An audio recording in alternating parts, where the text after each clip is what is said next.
보물이 되는 지식을 찾아 떠납니다. 펼쳐라 보물지도. 네, 사람이 태어나서 처음으로 배우게 되는 건 뭘까요, 경환 씨? 맨 처음에 태어나면 네. 일단 소리 내는 것부터 네. 그러다가 하다가 입을 뻐끔거리면 나 그래서 엄마를 제일 먼저 하게 되죠. 아, 먼저 배우는 거는 엄마다. 엄마. 그러다가 조금 더 좀 발음 정하게 하다가 입 뻐끔거리면 아빠. 아빠. 그래서 엄마 다음 아빠 이렇게. 확실히 애를 안 키워봐서 모르네. 그래요? 뭘 엄마 먼저 해요? 아빠 배우기 전에 먹는 걸 먼저 배우죠. 빨 줄 모르잖아. 소리 낼 때부터 그걸 소리 배워야 내기도 돼요? 전에. 배워야 돼요. 안 되면 유경험자. 저기 어. 하는 데가 있어. 거기 가서 이제 빠는 거를 배우러 가요. 와, 네. 진짜? 못 빠는 애들이 있고. 그럼 우리 아이들은 살아야 태어나서 이렇게 빠는 것부터 배우잖아요. 네. 인욱 씨는 부모가 됐을 때 가장 먼저 뭘 배웠나요? 목욕시키는 거? 아, 목욕을 배웠다. 네. 아, 맞습니다. 아마 이 질문에 탁 떠오르는 대답이 뭘까 하는 분들도 많으실 것 같은데요. 오늘 이 답에 대해서 알려주실 선장님께서 지식항해를 책임져 주실 겁니다. 바로 모셔보도록 할게요. 부릉부릉. 선장님, 나와주세요. 나와주세요. 이야. 안녕하세요. 와, 반갑습니다. 반갑습니다.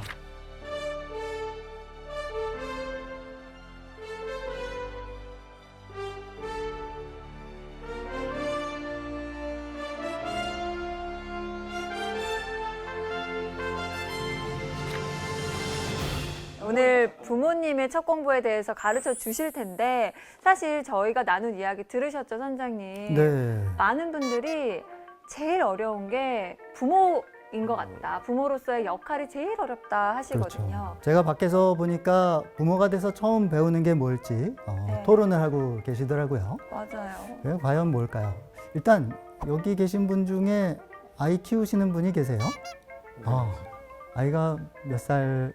8살, 5살. 아이고 뭐 거의 반 가까이 키워 놓으신 거네요. 다 키웠어요. 한 20년으로 보면 거의 반이 됐으니까요. 그죠? 근데 인욱 씨 부모님께서는 아직 키우고 계시대요. 네. 그렇죠. 그럴 수도 있죠. 이미 키우고 계신 분도 이 강의를 듣기에 아주 적기인 것 같고요. 실은 부모가 돼서 처음 알아야 될 거를 미리 가르쳐 드리는 거니까 자녀를 키우고 계시지 않은 분들도 지금 들어놓으시면 아주 적기인 것 같습니다. 예비 부모님들도 오늘 네. 채널 고정해야겠네요. 네. 사실 우리가 어떤 원리를 모르고 시험 문제 풀려고 그러면 굉장히 당황스럽잖아요. 다 풀고 나서 이걸 이런 게 있었네 하고 나중에 후회될 수도 있고요. 그래서 부모가 되시기 전에 미리 그 원리를 오늘은 알려드리는 시간으로 하겠습니다. 엄마의 첫 공부, 육아의 원리 시작을 해볼게요.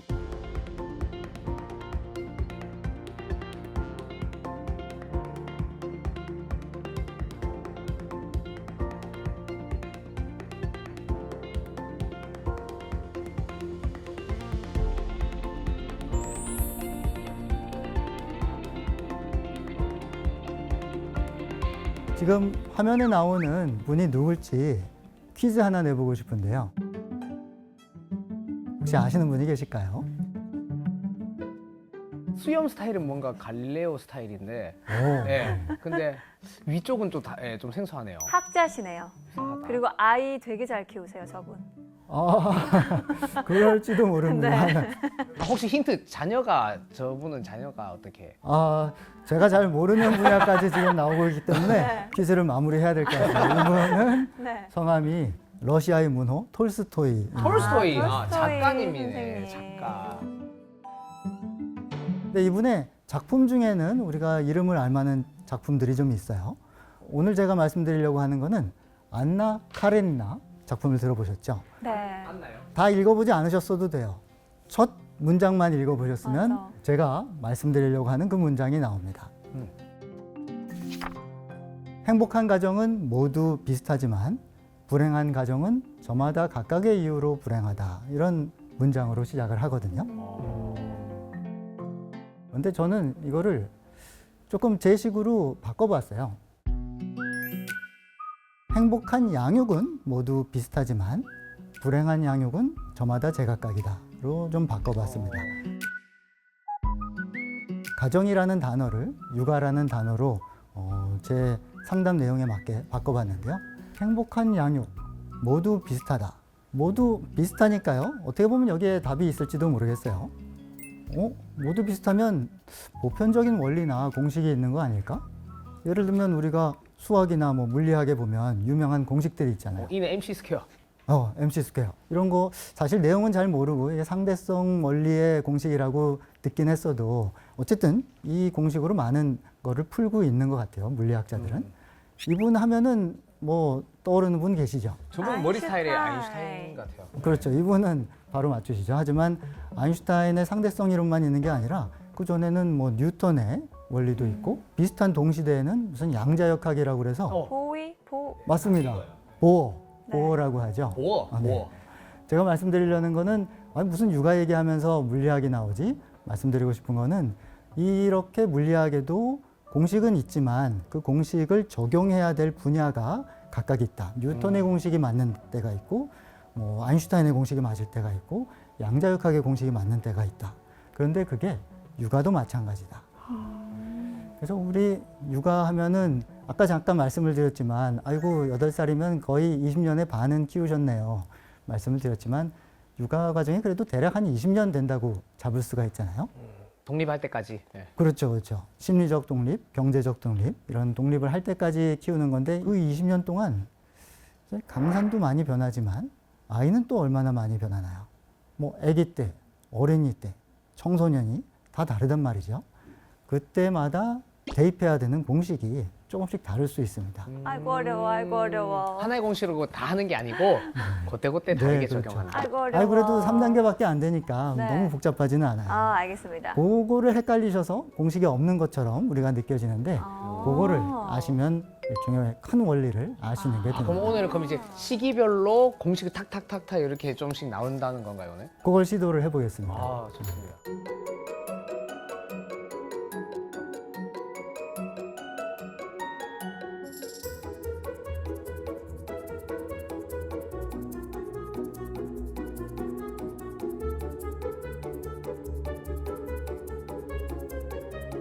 아기, 어린이, 청소년의 3단계가 있다고 말씀드렸죠. 네. 말하자면 우리 보물지도니까 3단계의 보물지도를 찾아가려고 합니다. 첫 번째 보물상자는 아기 육아의 보물상자입니다.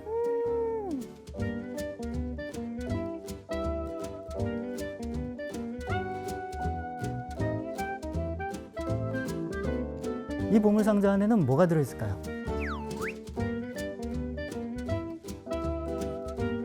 아기가 들어있습니다. 맞습니다. 아기가 들어있고 그 아기의 마음이 들어있는데 그 아기의 마음이라는 보물 상자에서 우리가 찾아줘야 될 게 있습니다. 그게 신뢰, 안정, 희망 이런 것들을 아기의 마음에서 찾아줘야 되는 시기입니다. 조금 구체적으로 보면 아기 때가 언제냐? 그래도 나이를 나누면 보통 태어나서 한 만 2세 정도 전후 그 정도로 보고요. 그러면 이제 만 3세가 되면 너는 이제 아기가 아니야. 뭐 그런 말도 알아듣기 시작할 겁니다. 아이가 언어가 트이니까. 하지만 그렇다고 1단계 하던 거가 다 없어지고 2단계는 새롭게 하는 건 아닙니다. 탁 자를 수는 없다. 그렇습니다. 이게 연속적으로 가야 됩니다. 그래서 이 시기에 마음에서 신뢰, 안정, 희망이 싹 틀려면은 이 시기에는 아기가 좀 무조건적인 사랑을 받는 게 좀 필요합니다. 부모로부터요? 그렇습니다. 여러분이 난생 처음으로 어떤 극장에 간다 그러면은 아주 뭐 어두컴컴하고 거기서 뭐 아직 재밌는 게 상영되기 전이고 그러면은 아기 입장에서는 거기가 어떤 느낌일까요? 무서워요. 맞아요. 그럴 수 있겠죠. 막막하고. 네, 막막하고 어둡고 그래도 거기를 들어가게 되는 거는 어떻게 해서 들어가게 될까요, 아이가? 억지로 강제로 그럴 수도 부모님이 있습니다. 데려가니까. 맞습니다. 그러니까 부모님한테 딸려가는 느낌. 네. 왜냐하면은 부모와의 신뢰 관계가 있기 때문에 조금 여기 심상치 않은데 엄마 아빠가 굉장히 편안하게 나를 데리고 가네. 그 자체가 편하게 들어가는데 굉장히 중요할 겁니다. 그리고 아이가 조금 주변을 둘러보면 거기를 자발적으로 뛰어서 들어가는 뭐 언니 오빠, 형 누나들이 있을 거 아니에요. 네. 막 웃으면서 뭐 재밌는 만화, 영화, 극장이라면 그걸 보면서 여기는 괜찮은 곳이구나, 재밌는 게 있나 보네 하고 신뢰할 수 있을 겁니다. 그게 극장만 그런 게 아니라 우리가 살고 있는 이 세상, 지구도 그렇죠. 아이가 처음 이 세상에 나오면 여기가 도대체 뭐 하는 곳인지 그거를 미리 다 알 수는 없지만 그래도 첫인상을 받게 하는 어떤 사람들이 있을 겁니다. 그게 보통은 부모, 주양육자라고 하죠. 사실 꼭 부모가 아닐 수도 있어요. 하지만 그 주양육자의 역할이 굉장히 중요합니다. 그래서 아이 입장에서는 세상에 대한 신뢰와 희망을 갖는 시기다. 그걸 첫인상으로 줘야 된다. 근데 그게 그거에서 끝날까요? 아이 입장에서는 그러면 거꾸로 내가 이렇게 사랑받고 누군가 내가 좀 힘들면 와서 날 도와주고 한다고 말이에요. 그러면 내가 그럴 만큼 가치 있는 존재인가 보네 하는 마음이 생기겠죠. 결국은 자기한테 돌아오는 거죠. 이걸 뭐라 그러죠? 자존감. 자존감. 우리 자존감이라는 얘기 많이 하죠. 그 자존감의 뿌리가 이미 아기 때 형성이 되는 것이죠. 그렇구나.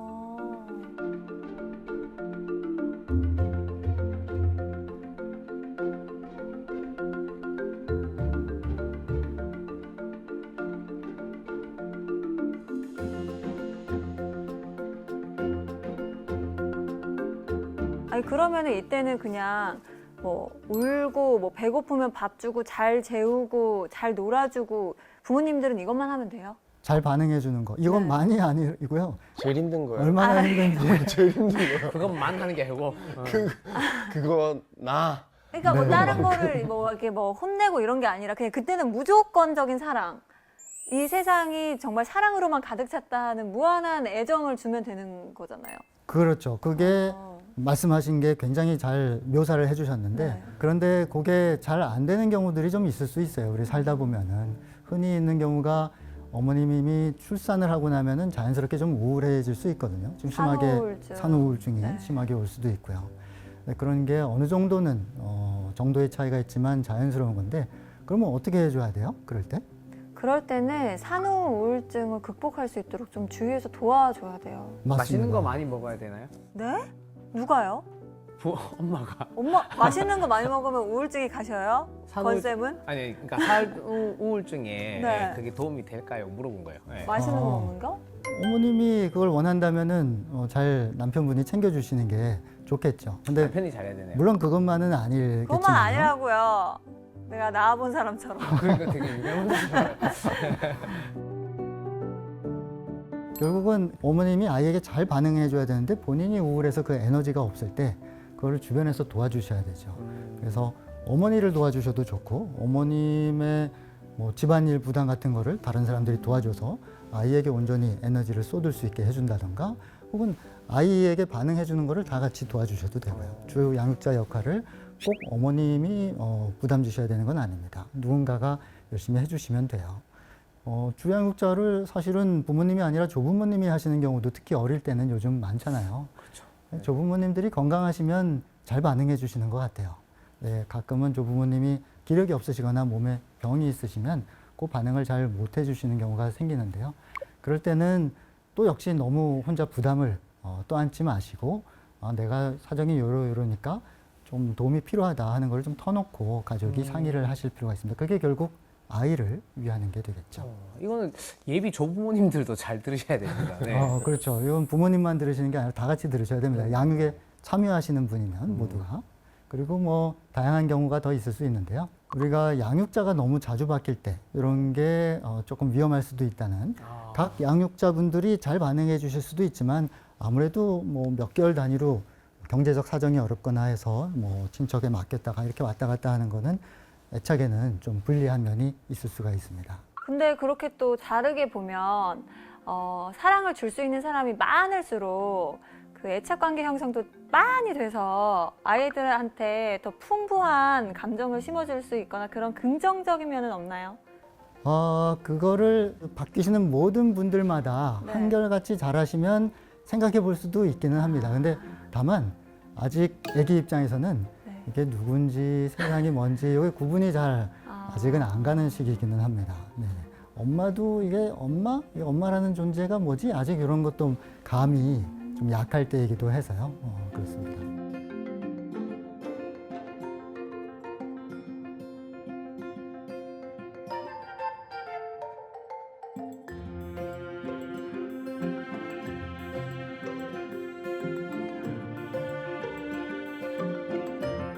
이제 두 번째 보물지도의 이정표로 넘어가겠습니다. 어린이. 두 번째는 어린이.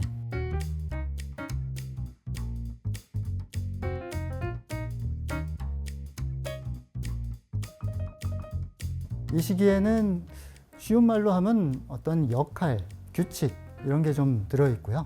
조금 어려운 말로 하면 아이의 주도성, 자발성, 개체성 뭐 이런 것들이 들어있습니다. 아, 이때부터 이런 걸 좀 키워줘야 되는 거예요. 내가 할 거야 하면서 좀 이렇게 자기 주장이 좀 생기는. 그렇죠. 네. 이거는 이때부터 이거를 키워준다는 게 부모가 억지로 키워주는 게 아니고요. 방금 옆에서 말씀하신 것처럼 어느 정도 그게 자연스럽게 나오게 되는 것이죠. 아이들이 네. 아기 때는 날 이렇게 잘 돌봐주는 사람이 누구지? 뭐 엄마가 어떤 존재지? 그냥 이렇게 잘 돌봐주는 거 보면 나랑 그냥 한 몸 아니야? 이런 마음이 있다가 이제 좀 커서 걷기도 하고 세상을 보니까 다 따로따로였네. 그리고 엄마 따로 나 따로. 그 밖에 나가 보면 다른 사람들 아이들 따로. 이렇게 각각의 사람이 개체가 각각 있는 거네. 이런 것들을 이제 깨닫게 됩니다. 그러면은 자연스럽게 그러면 내가 그냥 스스로 해도 되는 거 아니었어? 실제로 몸도 그렇게 할 수 있게 좀 컸고 그러면서 자발성, 주도성이 나오고 아니 근데 어린이집 유치원에서 이런 보면은 다른 애들도 있는데 얘네들이랑 내가 잘 지내려면은 좀 공동체 규칙도 지켜야 되고 피해 안 줘야겠네 이런 마음도 좀 자발적으로 생기는 거죠. 그러니까 이런 거를 아이도 원하기 때문에 그걸 가르쳐 주는 것, 할 거 스스로 하고 또 안 할 거 스스로 안 하게 가르쳐 주는 게 훈육이고 이 시기에 필요하다 하는 말씀을 드리고 싶습니다. 이때부터 훈육이 좀 들어가 줘야 되는군요. 맞습니다. 왜 이렇게 단호하게 말씀을 주세요? 그래 보였나요? 목소리 쫙 깔아가지고 지금. 네. 굉장히 혼낼 곱게, 생각에 막. 그러게요. 네. 무서운 니노! 엄마였어. 무서운 엄마. 너무 무섭게 하실 필요는 없습니다. 근데 애착의 연장선상에서 훈육이 가미가 된다. 이렇게 보시면 좋고요. 훈육을 시작하고 규칙을 가르쳐야 됩니다.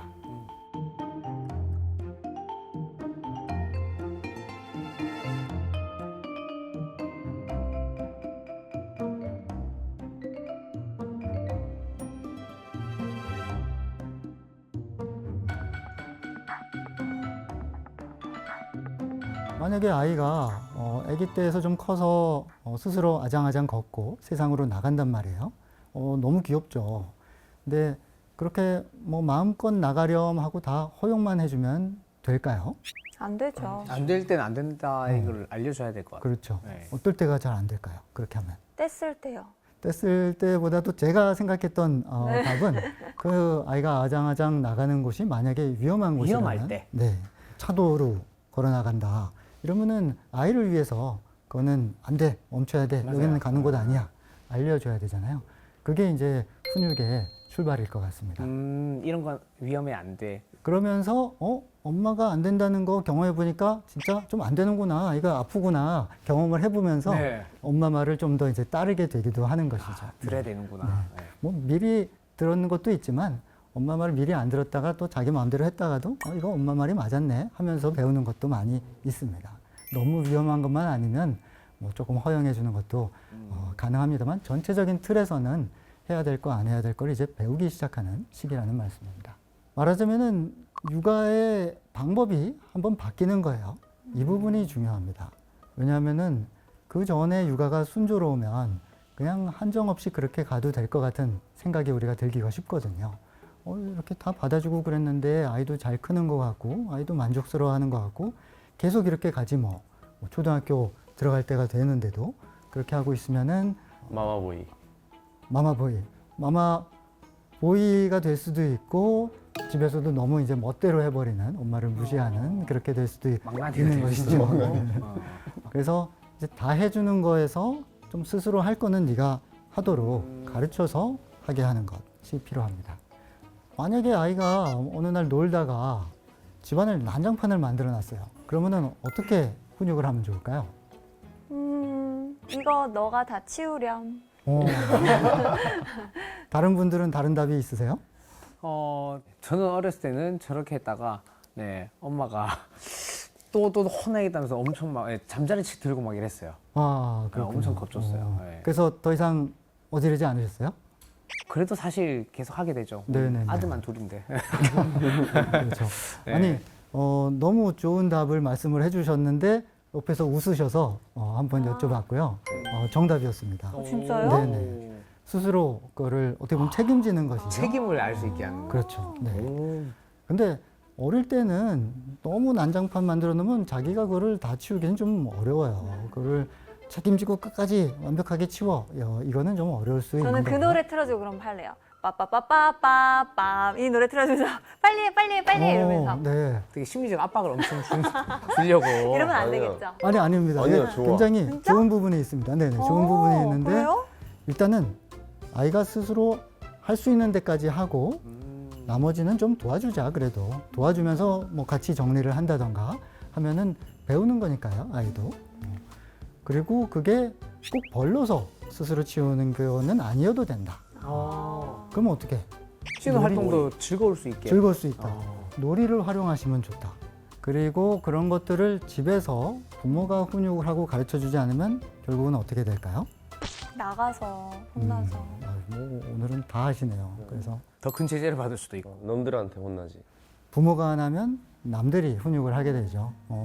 선생님이나 다른 어른들이나 만나는 친구들로부터 안 좋은 얘기를 들으면 더 기가 죽을 수도 있겠죠. 한편으로는 그러기 전에 미리 사회생활을 준비시켜 놓기 위해서 우리가 훈육을 하는 거죠.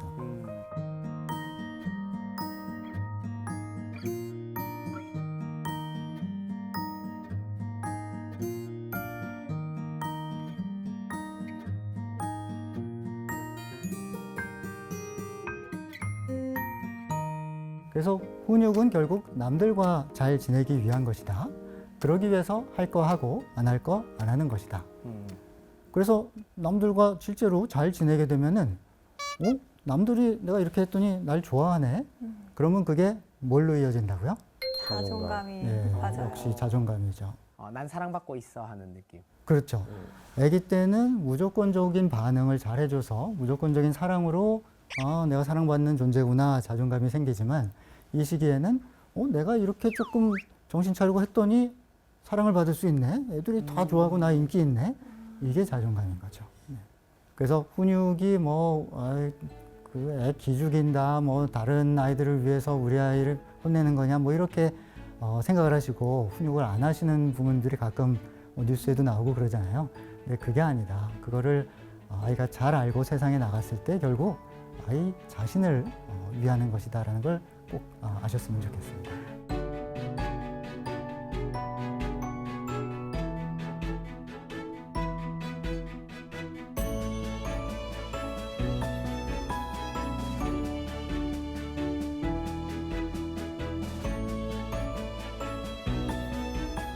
그래서 이런 훈육이 중요한데 잘 안 되는 경우도 있을 수 있어요. 그죠?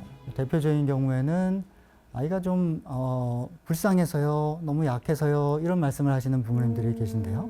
그 마음 이면에는 실제로 아이가 뭐 어릴 때 좀 병이 있었을 수도 있고 꼭 건강 문제까지 없었는데 좀 미숙아로 좀 일찍 태어났거나 아니면 아이를 갖기까지 좀 고생을 좀 많이 하셨거나 그러면 뭔가 우리 아이는 좀 약할 거야 이런 마음이 있으시면서 더 애기처럼 대해줘야 될 것 같고 뭐 스스로 할 거 하고 이러는 게 우리 아이에게 아직 버겁지 않을까? 뭐 이런 마음이 있으실 수가 있는데 그렇기 때문에 이런 애착에서 훈육으로 전환할 시간을 놓치시면 안 되는 거죠.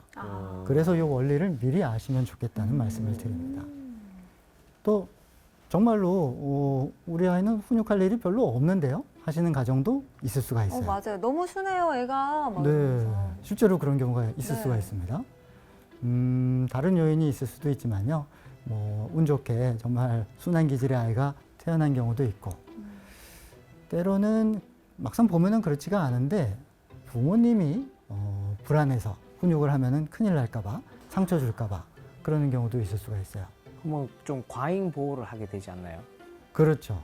약간 그럴 경우에 이면에 좀 말씀을 들어보면은 부모님의 상처가 뭐냐면은 나는 어릴 때 굉장히 부모님한테 엄한 훈육을 받았다거나 조금 형제 자매 있는 가운데서 손해를 보거나 차별을 받은 것 같다거나 예전에는 뭐 남아 선호 사상 같은 것도 있고 해서 그런 분들이 나는 아이 키우면 정말 그냥 친구같이 다 허용해줘도 다 잘 될 거야. 너무 이쪽 극단으로 가 계신 경우들이 있는데. 이렇게 생각하는 사람들 꽤 많아요. 예. 그렇죠. 나는 커서 안 그래야지. 네네. 네. 그래서 그 균형을 잡는 게 그게 본인이 부모님한테 좀 서운한 양육을 받았다면 부모님이 절대 잘하셨다는 말씀은 아니지만 그렇다고 해서 너무 극단으로 벗어나는 것보다는 이 원리를 아시고 그 범위 내에서 유연하게 해주시면 좋겠다는 생각입니다.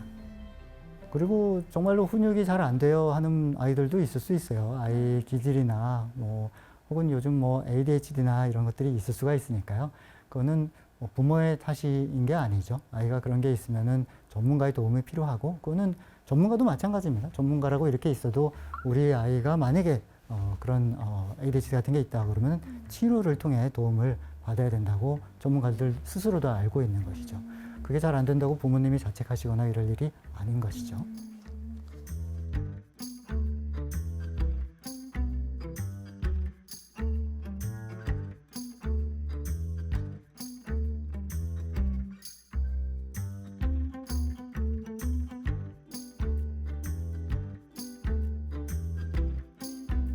많은 부모님들이 사실 말씀하셨던 것처럼 내가 훈육을 안 돼, 하지 마 이런 부정적인 단어를 많이 아이들한테 말을 하면 애가 자존감이 좀 떨어질까 봐 걱정이라서 좀 두고 봐야 되나 하는 고민도 많이들 하시거든요. 근데 그래도 어느 정도 집 안에서 훈육을 해야 바깥에서 좋은 인간관계가 형성이 되면서 거기서 자존감이 올라가는 건 거죠? 맞습니다. 그리고 그 안 돼 하는 부정적인 거, 네. 외적으로 또 다른 방법으로 어떻게 할지는 네. 사실은 다음 주 강의에서 준비를 하고 있습니다. 다음 주. 너무 부정적인 단어가 아닌 말로 아이들을 훈육하는 방법. 그렇죠, 그렇죠. 이게 정말 중요한 노하우인데 좀 더 기다려야 된다 이런 네. 거. 네. 다음 주를 기대해 주십시오. 알겠습니다. 다음 주. 훈육에는 우선순위가 있다. 이거를 명심하실 필요가 있습니다. 그거는 하면 안 돼. 한마디 하면 되는 거. 사실 일상에서는 그런 경우가 많이 있을 거예요. 그런데 그렇게 가볍게 해서 잘 안 될 때가 있잖아요. 그러면 어떻게 할까요? 더 세게 해봐야 아이도 더 반발하기만 하고 하는 것 같다. 그럴 때는 지는 게 기술일 수 있다. 훈육을 하는 데 있어서 3단계가 있다는 말씀을 드리고자 합니다. 그 우선순위에 따라 훈육을 하시면 훨씬 효율적으로 핵심을 짚어가면서 훈육을 하실 수 있지 않나 말씀을 드립니다. 무조건 봐야겠다. 다음 주도 보물지도.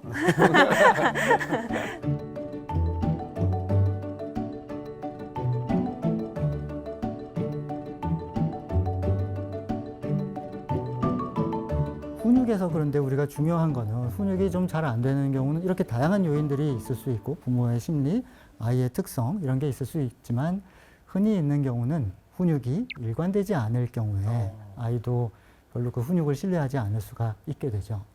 여기서 일관성이라는 거는 부모 한 사람 내에서도 일관되게 아이를 오늘 다루고 내일 다루고 이렇게 하는 게 아니라 일관된 훈육을 하시는 거고 또 아버님, 어머님 두 분이서도 일관된 훈육을 하시는 겁니다. 그러니까 여기서 일관된 훈육이라는 게 예를 들어 애가 똑같이 뭐 벽에 낙서를 했는데 어떤 날에는 괜찮아 했다가 어떤 날에는 엄청 뭐라 했다가 이러면 이제 너무 혼란스럽다 이런 말이죠. 그렇죠. 그거는 이제 부모의 자기 기분에 따라 하는 그런 훈육은 효과가 좀 없죠. 아이로서는 굉장히 혼란스럽기만 하고 오히려 훈육을 잘 안 믿게 되는 큰 부작용이 생길 수가 있는 것이죠. 부모가 일관성이 있게 양육을 해야 된다고 말씀드렸는데 사실 의견이 일치가 안 될 수가 있잖아요. 그렇죠. 교육관이 좀 다를 수 있고. 교육관이 엄마 다르고. 아빠 간에 그렇죠. 네네. 네네.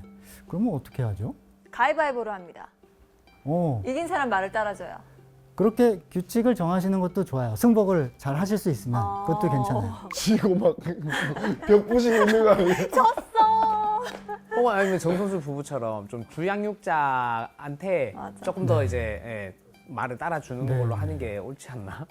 그러니까 우리가 물론 경우에 따라서는 저 양육 방식은 절대 안 되는 것 같은데 고집을 한다. 뭐 이런 경우가 있을 수 있어요. 이거는 같이 상의해서 뭐 중간 정도로 하자 이럴 단계가 아니다. 저거는 뭐 예를 들면 학대나 방임이 될 수 있다. 뭐 이런 경우에는 그거는 빨리 전문가를 만나보셔서 누가 맞는지 좀 교통정리를 해주십시오. 이게 맞을 수도 있죠. 근데 상당히 많은 경우에는 이것도 큰 문제 없고 이 방법도 큰 문제 없는데 그거 갖고 막 싸우고 계신 부모님들도 그렇죠. 계세요. 그럴 때는 좀 한 중간 정도 하거나 아니면 그렇게 가위바위보 게임의 하거나. 규칙을 정해서 하거나 이런 정도로 해도 충분한 경우가 많다. 근데 그런 식으로도 좀 잘 안 풀린다.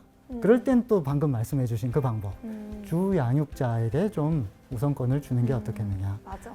이거 함께하는 시간이 많은 양육자가 있고 뭐 저녁 때 들어와서 잠깐 보는 양육자가 있는데 그 함께 보는 시간을 다 이렇게 해놨는데 들어와서 그거를 엎어버리면 참 이게 양육이 안 되죠.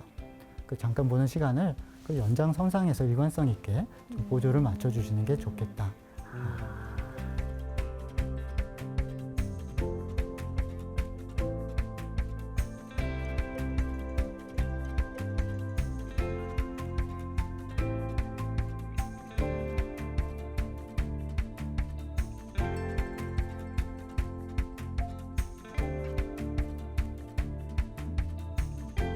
근데 이게 보면 몰라서 그러는 건 아니거든요. 알아요. 일관되게 해야 된다는 걸 알지만 이게 순간적인 감정에 그렇죠. 어떨 때는 크게 화내고 어떨 때는 좀 덜 화내기도 하고 근데 이제 그 순간을 어떻게 좀 컨트롤을 해야 될까 부모님들도 이게 되게 고민이실 것 같아요. 현실 육아에서는 내가 어떻게 좀 컨트롤을 하면서 일관된 모습을 보여줄 수 있을까 네. 이런 부분. 한편으로는 그 고민을 네. 하시는 맥락이 아이와 애착이 굉장히 잘 맺어졌고 네. 아이도 나를 신뢰하고 그걸 바탕으로 훈육을 잘 하고 있는데 어쩌다가 뭐 컨디션이 안 좋은 날, 스트레스 받은 날 그런 게 좀 나갈 수 있죠. 그거는 전체 그 양육의 바다에서는 그냥 물 한두 방울일 수 있는 것이죠. 그것 때문에 내가 뭐 잘못했구나 크게 전전긍긍하고 이러실 필요는 사실 없죠. 그렇기 때문에 이 큰 원리를 알고 계시면 그런 순간은 살다 보면 있을 수 있지만 그래도 나는 괜찮은 엄마야. 이 정도 뭐 살다 보면 있을 수 있고 아이도 실제로 거기에 큰 영향을 안 받을 수 있는데요. 만약에 애착 단계에서도 그게 잘 안 됐다. 아이가 엄마, 아빠 잘 신뢰를 안 해. 근데 그 와중에 또 그런 감정적인 게 자주 나온다. 거의 뭐 매일 나온다. 이러면은 그거는 조치가 필요하죠.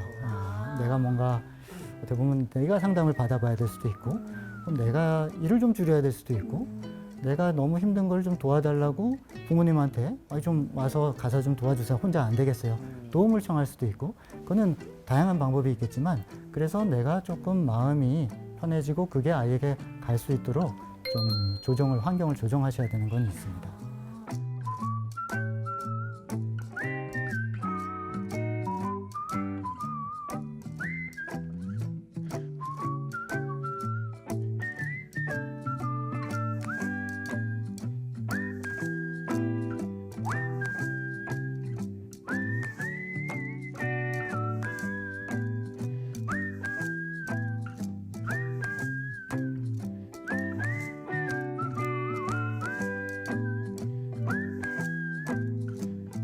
육아의 보물지도 이정표를 따라가고 있는데요. 아기, 어린이, 세 번째 보물지도는 청소년 시기의 보물지도입니다.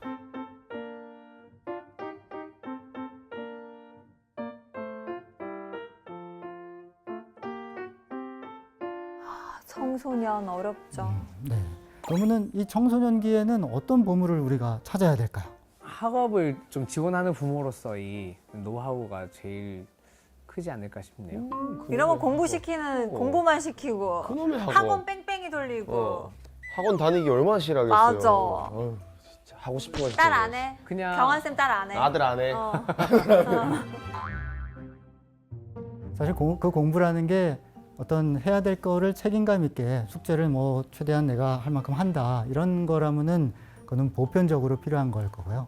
근데 그게 등수나 성적을 얘기하는 거라면 사실 이 세상엔 등수 매기면 1등부터 꼴등까지 있을 수밖에 없는 거거든요. 공부가 성적을 잘 받기 위한 공부 의미라면은 보편적인 육아의 원리에는 해당 사항이 없을 것 같습니다. 네. 그렇다면 네. 자. 내가 뭐가 될 수 있을까? 네, 그렇죠. 그런 약간 독립, 자립, 정체성 이런 맞습니다. 게 아닐까? 이거 정체성까지 나왔네요. 오, 딩동댕. 어려운 단어인데 맞습니다. 청소년기에는 네. 딩동댕 되게 좋아해요. 그래요? 딩동댕 많이 해주세요. 딩동댕입니다. 네. 그래서 청소년기에는 자기 정체성 혹은 어. 인생관 말씀하신 거죠. 나는 앞으로 뭐 어떻게 살아야 될까? 그러려면은 뭐 인생이라는 게 뭘까? 뭐가 나한테 맞을까? 또 나와 관련이 있잖아요. 나는 어떤 사람이길래 이런 게 보람 있고 잘할 수 있을까?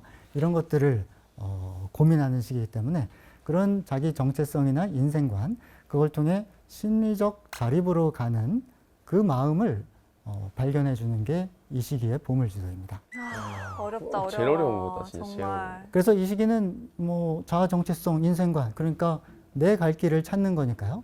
그게 근데 부모에게는 좀 고통스러운 면이 있습니다. 맞아요. 왜냐하면은 그 내 갈 길이라는 게 부모가 말하는 길 말고 내 갈 길의 의미가 있기 때문이죠. 그러니까 어느 정도 좀 반항도 좀 하고 뭐 이런 게 있을 수밖에 없는 시기인 거죠. 그래서 정체성과 인생관을 고민하는 시기다. 이 시기에 아이가 심리적 자립으로 나아갈 수 있도록 도와주자 하는 게 이 시기입니다.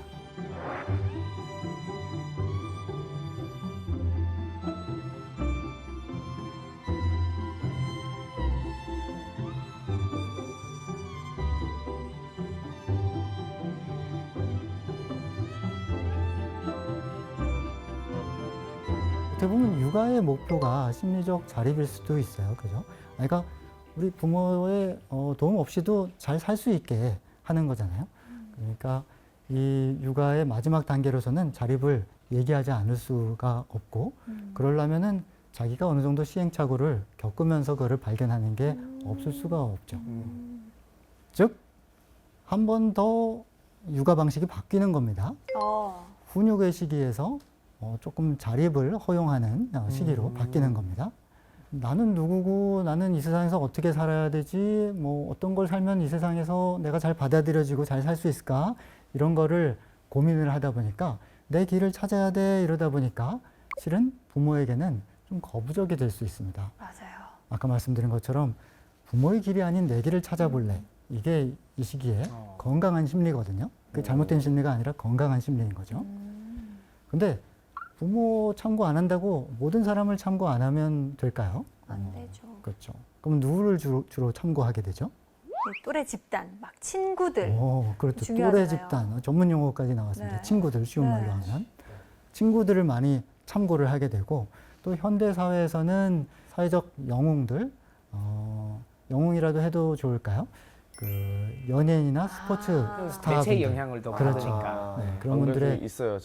제가 가르치는 애 중에도 자기가 김하성인 줄 알고 있는 애가 있어요. 그건 좀 좋은 영향, 롤모델처럼. 그래서 저는 약간 그런 생각도 해요. 예전에는 연예인분들이 리얼리티 프로가 없었다 보니까 그 뮤직비디오 찍으면은 뮤직비디오에서는 사실 뭐 범죄 소재로 찍기도 하고 뭐 영화처럼. 그렇죠. 영화처럼. 뭐 막 무슨 반항하는 모습으로 이렇게 객기 있게 어떻게 보면 이런 식으로 찍기도 하고 그러는데 그거밖에 볼 게 없었다면 요즘은 리얼리티 프로가 나오니까 무대에서는 그렇게 과감하게 하시는 분들이 막상 또 리얼리티 프로 내에서는 굉장히 예의도 바르고 뭐 바른 청년 뭐 이런 식으로 나오는 경우들이 많잖아요. 그걸 보는 게 청소년들 입장에서 어떤 자신의 롤 모델로 참고하는 데는 훨씬 긍정적이지 않을까 하는 더 생각이 인간적인. 듭니다. 그렇죠. 자, 그래서 이런 식으로 스타들이나 또래가 중요해지는 반면 부모는 좀 덜 중요해지는 게 자연스러운 것이다. 그래서 이런 시기가 일단은 정상적인 과정이라는 것을 아시는 게 굉장히 중요하죠. 자연스러운 거다. 그렇죠. 잘못되고 있는 건가? 더군다나 그 전 단계가 훈육이었잖아요. 네. 내가 가르쳐줘야 되는 시기였는데 그러면은 가르쳐주는 시기 다음에는 뭔가 완벽하게 아이가 스스로 하는 시기가 올 것 같은 기대나 착각이 있기 쉬운데 그게 아니라는 거죠. 좀 시행착오의 시기가 기다리고 있는 것이죠.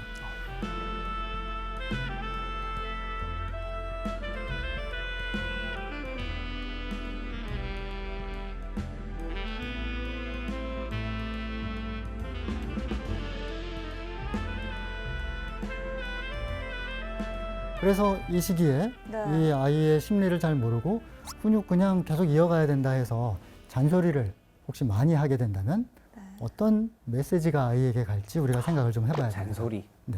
이 시기에 아이는 심리 발달 단계상 갈망하는 게 제가 뭐라고 말씀드렸죠? 나는 괜찮아. 너 스스로도 판단해서 잘할 수 있는 사람이야. 꼭 엄마 아빠가 가르쳐 주는 대로 안 해도 내가 잘 판단해서 잘할 수 내가 잘할 있어라는 수 있어. 자신감이 있으니까 그런 시행착오도 도전을 하는 거잖아요. 그런데 만약에 그럴 때 부모가 잔소리를 많이 한다. 그게- 엄마 아빠가 날 못 믿나? 그렇죠. 약간 이런 기분이 자꾸 들 것 같아요. 맞아요. 네. 그런 메시지. 딩동댕입니다. 우리 선장님 역시 역시 네. 가는 메시지가 네. 그렇죠. 내가 잘 그만큼 혼자서는 못할 사람이기 때문에 자꾸 잔소리를 하나? 아 맞아. 그 지금 생각해 보면 고1, 2 때 저런 얘기 되게 많이 들었어요. 운동 안 하냐고. 알아서 한다고. 알아서 한다.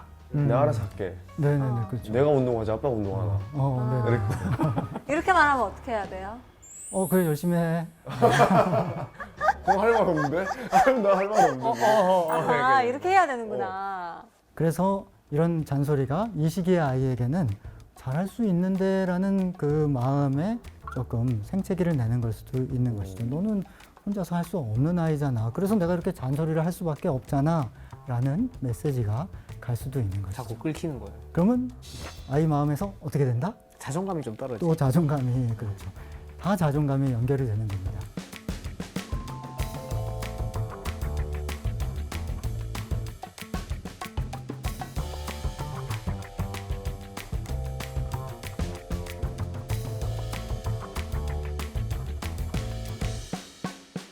자, 그런데 역시 이게 한 번의 전환이기 때문에 그 전까지 굉장히 잘하셨던 분이 이 원리를 모르고 계시면은 그 시기에 전환해야 되는지 모르고 계속 훈육과 잔소리와 간섭을 통해서 아이를 양육하려고 하시다가 그 전까지 관계가 좋던 게 청소년기에 관계가 나빠지는 경우가 있을 수 있어요. 그러니까 이 아이의 마음 변화에 맞춰서 자립으로 나아갈 수 있게 도와주시면 좋겠고요.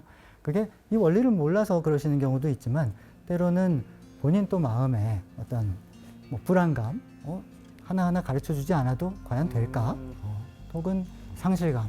그 전까지 우리가 얼마나 이렇게 사이좋게 내가 데리고 다니고 어디 재밌는 데 들어가면 아빠 최고 하고 그랬는데 이제는 그냥 친구들이랑 노는 걸 더 좋아하는 것 같고 이런 서운함, 상실감 이런 것들을 어느 정도 부모님도 스스로 좀 다루실 수가 있어야 이 시기에 건강한 육아를 하실 수가 있는 것이죠.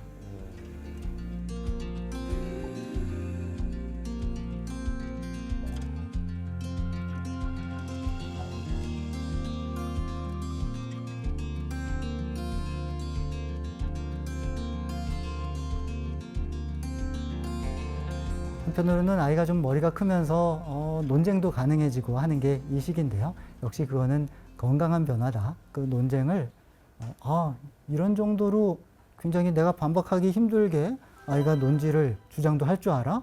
야, 다 컸네. 이런 좀 대견함으로 봐주시는 것도 한편으로 필요하다. 이게 부모에 대한 공격이야? 내가 감당 못하겠는데 이렇게 두렵게만 보실 게 아니다. 말대꾸로 보지 말고. 그렇습니다. 네. 그리고 청소년기를 어느 정도 시행착오와 논쟁과 이런 것들이 있을 수밖에 없다는 것을 하나 아셔야 되고요. 그게 아이의 심리가 자립으로 가는 과정이다. 근데 그 시기를 그래도 조금 덜 힘들게 가려면 말씀드린 애착 훈육 단계 잘 챙기셔야 되는 게 하나 있고 또 같은 얘기긴 한데 그 전 단계에서 아이와 즐거운 시간을 많이 만들어 놓으시는 게 좋죠. 아이와 뭔가 다양한 활동, 추억들을 만들어 놓으시면은 그게 아이도 어느 정도 기억에 남으니까요. 우리 엄마 아빠가 나와 어떤 시간을 보냈지? 대화할 수 있는 공통 분모도 생기고 그렇게 하는 게 준비를 하는데 청소년기를 준비하는데 필요합니다.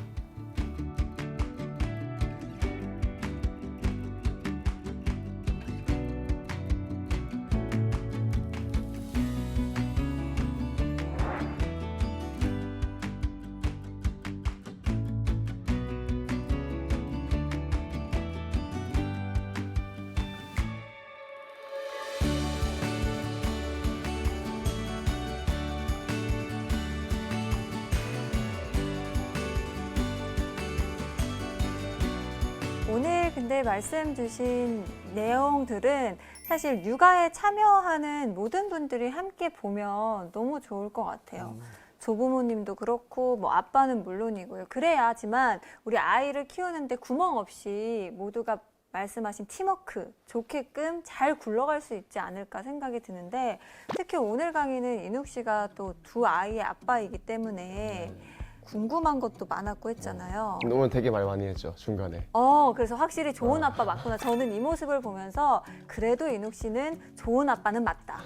아니, 저는 조금 궁금한 게 제가 첫째가 딸인데 주변에 보니까 크면 클수록 아빠랑의 관계가 점점 조금씩 멀어지더라고요. 근데 그게 약간 저는 이게 첫 단계인 애착 관계가 제대로 형성되지 않았기 때문에 그렇게 되는 건가요? 아니면은 아이가 뭐 2차 성징 나오고 사춘기고 되고 하면서는 좀 그럴 시기가 있을 수는 있는데요.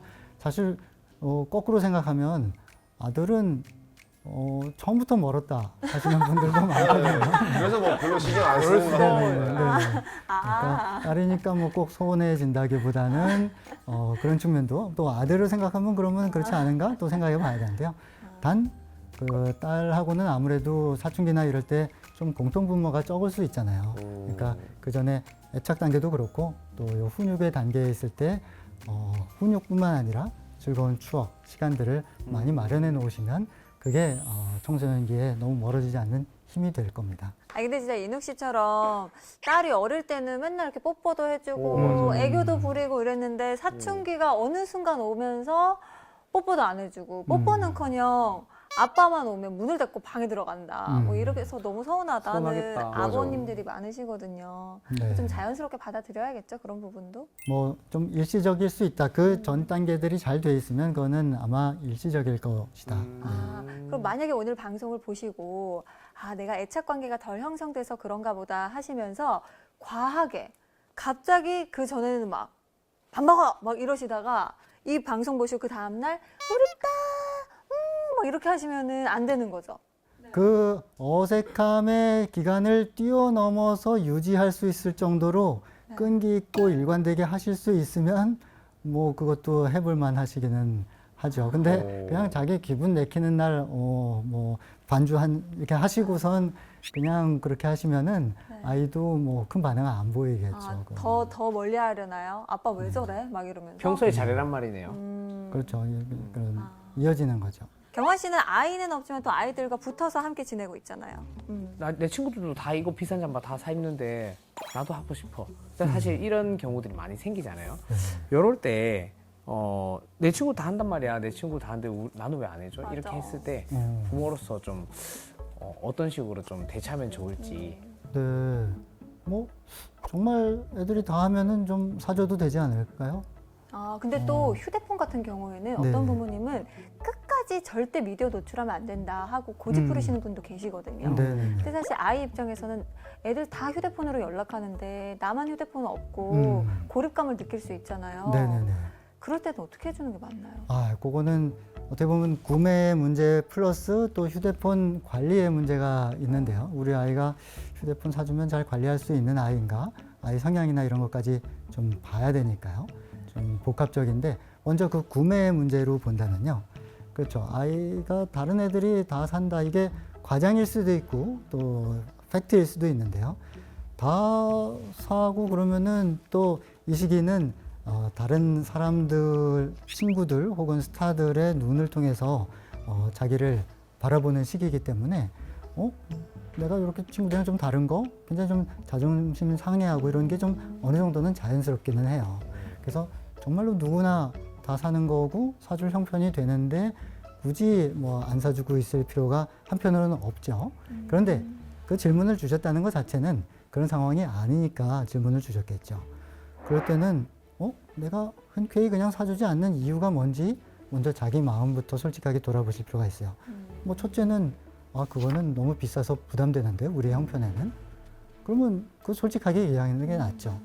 뭐 그 솔직함을 피하기 위해서 뭘 산다고 그래? 넌 왜 이렇게 사치하니? 결국은 괜한 꾸중이 나가거든요. 솔직히 요즘 우리 집안이 약간 좀 경제적으로 안 좋아서 그거 사주기가 좀 어려워. 미안한데 조금 이번에는 솔직하게. 못할 것 같다. 너도 좀 양해해 달라. 이렇게 하면은 대개 아이들은 이해하죠. 뭐 뜬금없이 꾸지람을 듣는 게 아니라 또 때로는 뭐 그게 아니라 다른 거를 또 비싼 걸 사서 그럴 수도 있죠. 그러면 야 너는 이건 안 샀지만 딴 거 이런 거 많이 샀잖아. 딴 애들 없는 거 뭐 이런 거를 얘기를 할 수도 있는 것이고요. 뭐 다양한 경우가 있을 것 같아요. 홍순범 선장님과 함께한 육아의 원리에 대해서 쭉 들어봤는데요. 그렇다면 오늘 강의 한마디로 정리를 해주신다면요? 자녀 육아의 원리에 대해서 말씀을 드렸고요. 이 원리를 부모님이 함께 실천하셔서 행복한 육아하시기 바라겠습니다.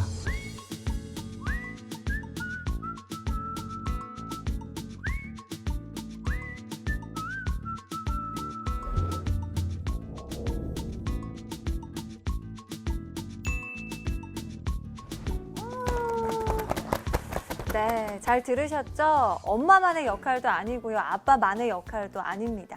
육아에 참여하시는 모든 분들이 이 원리를 그래도 조금 숙지하시고 아이들과 함께 한다면 훨씬 더 훌륭한 부모님으로서 역할을 하실 수 있지 않을까 생각이 드는데요. 오늘 인옥 씨는 특히 또 부모님이니까 많은 거 느끼셨을 것 같아요. 그 애착 관계를 형성하는 시기에 제가 같이 없었다 보니까 지금부터라도 그 애착 관계를 다시 쌓고 훈육으로 갈 수 있게끔 좀 더 그런 시간을 많이 보내야 될 것 같다라는 생각. 뿌듯하시죠? 뿌듯합니다. 똑똑한 아빠가 되고 있습니다. 네. 네. 경환 씨는요? 선생님으로서도 혹은 이제 언젠가 저도 이제 부모가 된다고 생각하니까 이거를 알고 하는 거랑 모르고 무턱대고 하는 거랑 좀 큰 차이가 있을 것 같아요. 그래서 언젠가 저도 좀 더 똑똑한 부모로 좋은 부모가 될 수 있도록 한 발짝 더 다가선 것 같습니다. 감사합니다. 네, 알겠습니다. 이 세상에 당연한 건 없습니다. 아이가 훌륭한 어른이 되는 것도 또 좋은 부모가 되는 것도 말이죠. 오늘 강연이 부모님들께 그리고 부모가 될 분들께 모두 도움이 되셨길 바랍니다. 오늘 지식 강연은 여기서 마치고요. 다음 주에도 찾아라 부모지도!